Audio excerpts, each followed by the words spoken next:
আসসালামু আলাইকুম। Welcome back to Sylheti language. আজকে আমরা হকলে মিলে দেখি বইদালুর বড়া কিলাখান বানাইতে হয়। আমি আগে আলু উনা দিয়া মাখায় রাখছি, 2টা বইদা বাইঙ্গা বাটিতে রাখছি আর 2টা বইদা উনা দিয়া রাখছি। ডুলা পাতা, পিঁয়াজ, গাজর আর শুকনা মরিচ আগে ছোটো ছোটো করে খাইটটা রাখি দিছি যাতে আমার সুবিধা হয়। পরে যে উনা দোয়া বইদা ও বইদা গুণ ছোটো ছোটো করে টুকরা টুকরা করলাম যাতে ছোটো ছোটো গুণ আমি আলু ভর্তার ভিতরে ঢুকাইতে পারি।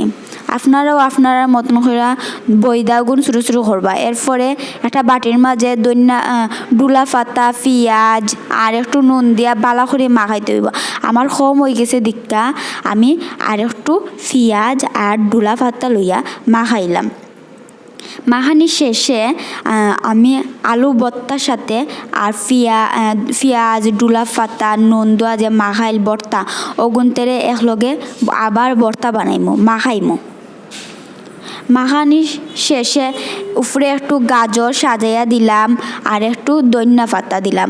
গাজর আগে দিছি না, কারণ আগে যদি দিতাম তাহলে আমার গাজরগুলো কালার আইতো না, সুন্দর রং আইতো না, ও কারণে পরে দিছি ভর্তা বানানির পরে। এখন মাখাই লিমু। মাখানি শেষ যাতে আলু আমার আতো না লাগে, বড়া বানাইবা লাগে আলু যাতে আমার আতো না লাগে, ও কারণে তেল আমি আমার আতো মাখাই নিলাম যাতে আলু আমার আতো না লাগে, সুন্দর ইয়া গুলগুল ইয়া বড়া যাতে বানানি হয়। এখন আতো তেল মাখাই নিলাম আমি। আপনারা আপনারা মতন কইরা বড় বানাইতে পারেন আবার ছোটো বানাইতে পারেন। আমি আমার মতন কইরা বড় করে বানাইলাম। এখন আলু ভর্তার ভিতরে বইদার ছোটো ছোটো টুকরা যে এক টুকরা ঢুকাই নিলাম, ঢুকাইয়া ওগুরে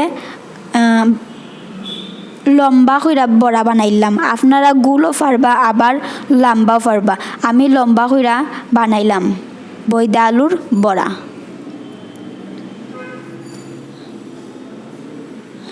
একটা একটা করে সব বানাইলি তৈব। এখন বিস্কুট আগে থেকে গুঁড়া করে রাখছি আর বইদা বাইঙ্গা রাখছি আর আমার আলু বইদার বড়া বানানি হয়ে গেছে। এখন একটা একটা করে বইদার মাঝে ডুবাইমু, ডুবাইয়া আপনারা হাত দিয়েও পারবা আবার চামচ দিয়েও পারবা। আমি চামচ দিয়ে করলাম, কইরা আগে বইদার মাঝে ডুবাইলাম, তারপর বিস্কুটের গুঁড়ার মাঝে একটু বালা করি করতে হইব যাতে তেলও দেওয়ার সাথে সাথে আমারটা ভাঙ্গে না, একদম শক্ত ইয়া থাকে। আমার বইদা আলুর বড়া একটাও নষ্ট হয়েছে না, সবটি পারফেক্ট হয়েছে।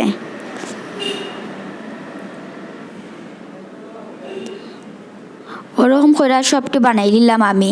তো আমি 2 জাতের বইদা আলুর বড়া বানাইছি। এখন গরম তেলের মাঝে আমি একটা একটা করে চালাম, সাবধানে ছাড়বেন যাতে আতো তেল না ইয়া পড়ে। আমি বড় সিফ দেওয়া লাড়লাম, কিন্তু বড় সিফ দেওয়ার সুবিধা হয়তো ওইতো না, ওখানে ছোটো সিফ দিয়ে লাড়া দরকার বা ছোটো সিফ দিয়ে তোলা দরকার। একটা একটা করে সব চাইদা আমি বড় লাওয়ারই লইছি যাতে একসাথে হয়ে যায়, সময় যাতে আমার বাঁচে। আপনারা তুলা তেল দিয়েও করতে পারবা আবার বেশি তেল দিয়েও করতে পারবা। আগে ও তেলের মাঝে মাংস বাজাইছিল, ও কারণে আমি বেশি তেল রইছিল, ও কারণে আমি আমার বইদা আলুর বড়াগুলোও বাজি নিলাম।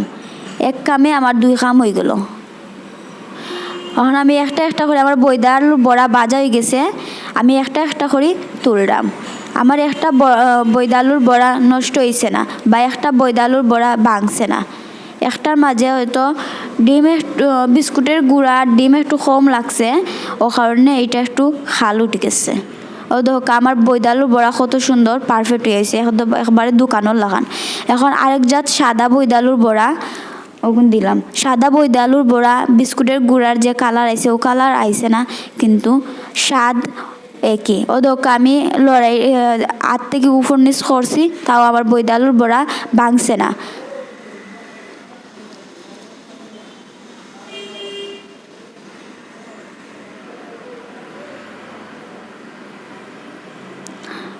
এখন সাদা আমার বইদা আলুর বড়া হয়ে গেছে। এখন আমি একটা একটা করে তুললাম। আমার বৈদালুর বড়া হয়ে গেছে।